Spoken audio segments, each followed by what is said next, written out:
Kevin Durant gets his first crack at Kevin Durant. Both of these superstars were traded at the deadline from Brooklyn. Irving now in Dallas. Kevin Durant now in Phoenix. They got it on Sunday. And boy, did the stars come to play. How about Kyrie with the score? Here's the response to end the first from Durant for three. Second quarter, KD not done. Stopping, popping, and pulling. A beautiful looking shot. Booker. Now like, okay, I got Kevin Durant. Scoring low, not as bad as it used to be. Luka had time today. How about the Don stepping back with Aiden all in his grill? Who cares? At the half, Dallas led it. Third quarter, these dudes were still hooping. It's Irving scoring over his former teammate KD, plus the foul, and then Irving for three. He had 30 points and 7 assists. Dallas goes up by 8. Here comes the Suns. The new look Suns at that. It's Durant inside. Booker, the free throw line jump shot was good. D-Book had 34 points. Those two are deadly together. It's Irving again with the response to put Dallas back up by 6. Irving's got to play some defense, though, and Booker said, not today, little boy day, tomorrow. It's Booker with the score. On the other end, Luka going back at Devin. The Don had 34 points and 9 rebounds. It's a 2-point game in favor of Dallas with 3 minutes to go. The difference is Kevin Durant now plays for Phoenix. He puts the Suns back up in front. How about Luka? On the old alley-oop to Dwight Powell. We're tied at 126. Suns need a bucket. Who do you go to? You got a lot of options. They go to Durant. And how about the new guy pulling up and putting the Suns up by deuce with a clutch jump shot? Dallas now needs a score. Luka gets a fantastic look inside. He misses point blank. Durant gets the rebound. You know he's money at the line.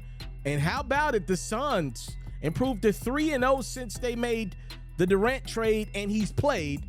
They beat the Mavericks 130-126. Kevin Durant is once again not happy with comments made by someone a part of the Inside the NBA crew. This time around, it was none other than Charles Barkley, who in the past has said Kevin Durant's a bus rider and not a bus driver. On ESPN, Barkley recently said, Kevin gets mad when I point this out. If you go back and look at LeBron, who I really admire and respect, he said this. I didn't say this. I had to win a championship without D-Wade to get the old heads respect. Kobe Bryant said this too. He said, I have to win a championship without Shaq to get these old heads off my back. Barkley said, I hold Durant to the same criteria. I don't care what the media says. I don't care what the fans say. Durant's an all-time great, but when it comes to being mentioned with some of those other guys, he's going to have to win a championship where he's the leader of the team and he's the best player. Durant responded to Barkley's comments this time around saying, at this point, they're saying I got to go play with Scoot Henderson and win a championship, and then we'll give you credit. I don't need no credit from y'all, no credit from Barkley, no credit from Shaq. Y'all don't ever have to watch me play again. Don't talk about me if you don't rock with me. I'm not going to stop what I do. Everybody has their opinions, man. As far as leading a team, I don't need to coach no team. Whatever happens, we do it together. Monty's the leader. He's the coach. The GM puts the team together. I'm supposed to go out and hoop. That's my job. Look, rarely do I agree with the Inside the NBA crew. Oftentimes, I believe some of their perspectives, it feels like they only watch about 5 or 6 teams play. I love them, but oftentimes I don't agree with them. But this time around, I'm in full agreement with Charles Barkley on his perspective. And Durant, he ain't hating. He's saying, yo, KD's a phenomenal player. But if he wants to be regarded like some of these guys that's in the top 10, top 12, they had the ultimate pressure on them.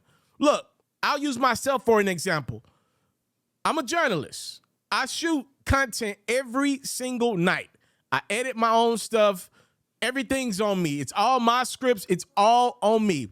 When something goes right, I get the credit. When something goes wrong, I get the blame. If I make a spell mistake, if the audio ain't playing in my video, it's all on me. When things go right, when we surpass by different follower milestones, I get the credit for it. If I were to start using other videographers and then using other people to edit my video, that's fine. It probably would make me a more efficient journalist, but that has to be acknowledged that I got a team. when that place and when that time does come, to be compared to somebody that's doing it all on their own, we call it a backpack journalist in this business, it's not fair. If I'm out here doing everything by myself and somebody else got a team, they might be working their business smarter, but the way I'm doing it, you got to compare me with other guys that have to do everything, that get the expectations put on them. And that's all Charles Barkley is saying. He's saying, yo, Kevin Durant's a great player, but the last time we saw KD in a setting where it was his team in the Brooklyn Nets, they failed. Some people are going to say, yo, KD doesn't deserve blame for what went wrong in Brooklyn. He can't make James Harden be healthy. He couldn't make Kyrie Irving play or not have issues non-related to basketball to be healthy. There was a year, though, last year when Kevin Durant and Kyrie Irving were both healthy, and they couldn't get out of the first round. As a matter of fact, they didn't win a game. Before Golden State, Kevin Durant played for the Oklahoma City Thunder. They had multiple opportunities to win. They had the Golden State Warriors down 3-1 one year in the conference finals, and the Warriors came back and beat them in 7 games. All Chuck is saying is, look, those dudes had to win when it was all on them. The pressure was all on them. If it failed, they were going to get the ultimate criticism. Charles is saying when Kevin Durant went to Golden State, at the end of the day, everything fell back on Steph Curry. It was Steph's team. Look, I'm somebody who believes Kevin Durant was the best player during the Warriors run when they won back-to-back championships with KD there. But it be clear, the most important player on the team was Steph. That's just the reality of what it was. Everything fell on Steph's shoulders. The offense was still ran through Curry. Durant just was the guy that ate the most off an offense that was just immaculate. Hell, they were one of the best teams of all time. They had a real system with a Hall of Fame coach now in Steve Kerr. He is a Hall of Fame coach, even though he ain't coached 10 years yet. So the reality is Kevin Durant went on a team that already had a system in place. It's just not the same as building your own. It's just not. And I think personally, I might, Charles Barkley might disagree with me on this one. I think the Phoenix Suns is the best opportunity for Kevin Durant to win big and also prove that he's not only the best player, but the most important player on the team. If the Phoenix Suns fail, I don't believe Chris Paul's going to get the blame. I don't believe Devin Booker's going to get the blame. I don't believe DeAndre Ayton's going to get the blame. I believe it's going to fall on Kevin Durant's shoulders. This team needs Kevin Durant. That's a perfect situation for him. Devin Booker will clear as day be the number 2. Even if he averaged more points than Kevin Durant, nobody will question who's a better player between Devin Booker or Kevin Durant. That wasn't the case in Golden State. Some people thought Steph Curry was better than Kevin Durant. Many people argue that Steph was more important than KD. That won't be the case in Phoenix. DeAndre Ayton is not revered as a top-tier big man in this league. He's nowhere near where Klay Thompson is in regards to the Golden State Warriors dynasty, or Draymond Green even. He's nowhere near those guys in lore. He hadn't won anything of significant. Many people actually look at DeAndre as a guy that he can go get you 18 and 10 on any given night, but he was in the same draft class as guys like Luka and Trae Young. Some people look at DeAndre Ayton as, at the former number 1 pick, as a guy that's not met expectations placed on him so far in his career, even though he's been good. And then obviously Chris Paul. Chris don't want to score 30 points a game at this point in his career. He's not going to have any problems with Kevin Durant taking his points per game and taking it to the next level.